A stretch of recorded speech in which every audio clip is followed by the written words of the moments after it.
Hi, everybody. I thought we'd start off with this. My wife grabbed this. Hail falling all over the place at our home in Vancouver. And the size of the stone's pretty good. Pretty good. You know, that's a sign that the freezing level was up below 2,000 feet, and you just didn't have to have much convection in the cumulus cloud to bounce a water droplet up into freezing air.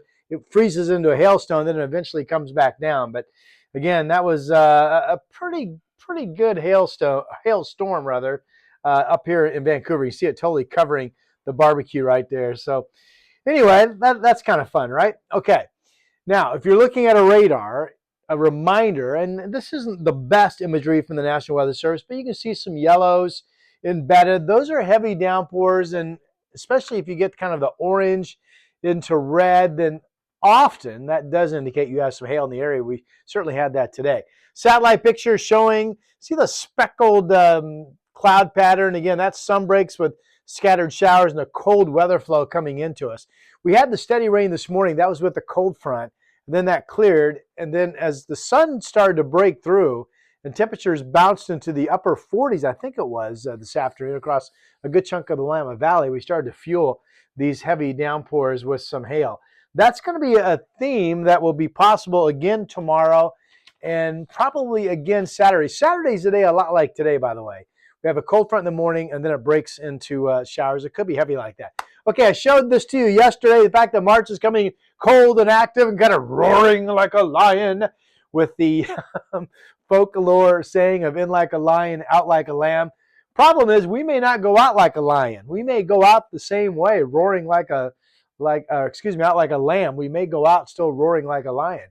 Anyway, if you didn't see the video yesterday, the National Weather Service outlook for March does have us in the below normal category. Much of the west and the kind of northern third of the United States, all in a below normal pattern for the month of March. That will probably mean pretty active weather overall. And for us, you know, February came in at 3 degrees below normal. March could be the same, maybe even 4 degrees below normal. So snow levels continue to be low. And understand, this is a low snow level pattern even for December, even for January. And here we are in March. And we are still talking about snow levels on average tomorrow and Saturday, like today, being near to above 1,000 feet. Today turned out to be sticking snow just above 1,000 feet early this morning. And then the snow levels, I thought, did go up to about 1,500 feet. Tomorrow, again, near to above 1,000 feet. Same thing on Saturday. And then Sunday, Monday, Tuesday, again, these are the quieter days with sun breaks, some scattered showers, maybe not a lot of total rain, but there could be downpours fire up during the day that would bring down kind of a snow mix. And remember, this is the average snow level, 500 feet. So these days probably have a bit of a higher snow level during the afternoon. But at night, if there are heavy showers, we could wake up to a dusting of snow at low elevations in scattered areas Sunday morning, Monday morning, Tuesday morning. So again, this unusually cold weather pattern is certainly all set to continue. So weather outlook for low elevations below 1,000 feet, mainly what we saw today, and that's for the most part rain Friday and rain Saturday. Again, tomorrow's occasional showers, Saturday's morning rain breaking into showers. The strongest part of Saturday's weather system goes down into Northern California. So we may not get steady rain in the morning, but that's when the front comes in. So we'll see. Overnight lows generally mid-30s, mid-40s through this period. Sun breaks will lead to heavy showers and hail. We talked about that. And then that bit of a different weather pattern on Sunday into Wednesday, when we're just sitting in a cold trough of low pressure. No real storms coming and going, but daytime sunshine fueling heavy showers. If we don't have any upper level disturbances that come in, we'll probably see the showers kind of taper off at night. We would start off each morning probably pretty dry, and then we'd see showers fire up during the day with a mix of rain and hail and maybe a snow mix during the day. Now, if that happens, obviously that would pretty much take away the chance of any overnight early morning dustings. But for now, I'm going to tell you that possible snow dustings at night, early morning for this period of Sunday through Wednesday, at least a possibility that I'm looking at. National Weather Service map is still very colorful. I feel like the Weather Service right now, not a criticism, just stating that they're really hypersensitive to any snowflake chance right now, and they're popping out statements and advisories. And, you know, this is on the heels of the storm that was not expected to blow up, of course, Wednesday of last week. But basically what's happening right now, just kind of using my own timing, the color over the Coast Range. Again, that is a watch for snow, and the heaviest snow rates look to be in the next day or two, Friday overnight through Saturday morning potentially. And this is mainly going to be snow above 1,000 feet. So that's, again, Highway 6, Highway 26. More snow expected over the Cascades. That's a purple color in the coming days.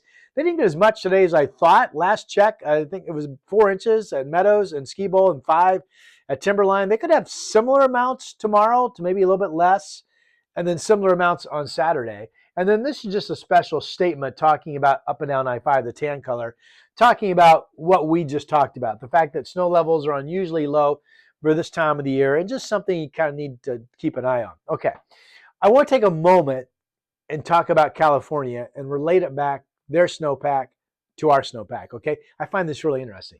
So this is one of the tent villages at Yosemite, and basically the park had to shut down because they are buried, literally, as you can see, under 15 feet of snow. The pictures coming out of Yosemite are just crazy.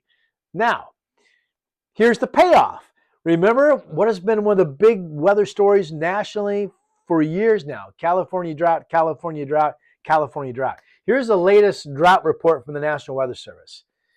Look at California. See the white area? That's the Tahoe Basin.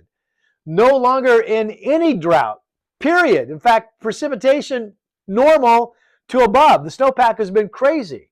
And before I forget to mention it, you know, the hope is that this huge snowpack in the mountains of California and the Sierra will delay fire season and will maybe deliver the most quiet fire season for California that we've seen recently. So that's the hope. Now, the yellow areas of California are not in drought. They're abnormally dry. They're still below normal, but they're no longer in a drought. So taken as a whole, much of California basically removed from drought status. That's a huge headline, right? Now, let's come up home. Washington, same story. Either considered great or the yellow would be drier than normal, but no drought areas. How about that? Oregon, not as lucky. We still have in red extreme drought and exceptional drought bullseye over there in the kind of the eastern portion of central Oregon, if you will. So that area has been lingering, and you have to wonder if that is just a local changing climate that may never get back to what precipitation amounts were decades ago. That's something scientists consider. Is this drought? At some point, it just becomes the new climate. But that area has been a really dry bullseye for quite some time. Okay, so I thought I'd compare snow to our own Timberline up on Mount Hood and Kirkwood. If you don't know, Kirkwood is a ski resort that sits at the south end of Tahoe, in South Lake Tahoe. So the base on the ground right now at Timberline Lodge is 137 inches. The base down in the Tahoe Basin area of Kirkwood Ski Resort is 174. I mean, more, but okay. Now, if you go back and count every single snowflake and measure it, a lot of it's melted, but you know, from time to time. But if you just measure every snowflake and kept track, Timberline's had 393 inches going back to when it all started back in October. And then Kirkwood, now we're getting somewhere. They've had 526 inches. So that's a difference. The snowpack up on Mount Hood, where they measure it, is 89% of normal right now today. That's healthy, but obviously you'd like to get up to 100%. Now, the snowpack for the Tahoe Basin in general, where Kirkwood is around Lake Tahoe, 150 to 200% of normal. That's why California is enjoying much of the state being out of a drought, at least for the time being. So that's great news for them. Okay, let's wrap it up with our own forecast. Again, more snow in the coming days up on the mountain in the Cascades. 3 to 6 tomorrow, 4 to 6 Saturday. And then kind of sun breaks and some snow showers that potentially would rack up an inch or two on Sunday, Monday, Tuesday. Again, snow levels, all of these days have snow levels below 2,000 feet. And it still looks like if you look at much of March, the upcoming 2 to 3 weeks, the majority of every single storm front that comes in has a snow level no higher than 2,000 feet. Again, that would be a cold pattern for December, a cold pattern for January. And here we are in March, as I mentioned earlier in the show. All right, where's my 7 day? Here we go. All right. Tomorrow, rain at times or certainly likely showers coming and going. If we open up some sun breaks, we could have some hail like we did today. Temperatures similar, 35 to 44. The batch of air tomorrow does look slightly cooler than today. So it is March. And if we get sun, the sun wants the batch of air to hit 50. So it might be not warm enough on some of these days. If we open up decent sun breaks, we may be warmer during the day than I'm saying. Saturday's that morning front with probably a wetter morning and then more of a scattered afternoon. And then these are all days that are partly cloudy with just an ongoing chance of sun breaks fueling some showers. We talked about that. Overnight lows near freezing potentially. Daytime highs mid 40s. If we get a lot of sun, maybe again I'm not warm enough. And then right now there's a warm front that comes in Wednesday overnight into Thursday. It looks like the south wind flow will keep us above freezing and thick clouds and developing rain. But that would be a rainy day. I mean, that is a bona fide, it's raining all day if it doesn't change, and maybe give us a good soak of like 3/4 of an inch of rain or even more. So that's Thursday of next week. Okay, well, I hope you found the California stuff interesting and the comparison of the Tahoe Basin to our own Mount Hood. I find it interesting. Thanks for using my weather site. Hit subscribe if you haven't done that. Tell your friends. Helps me keep this going. I'll reinvest in better technology, and I'll talk to you soon.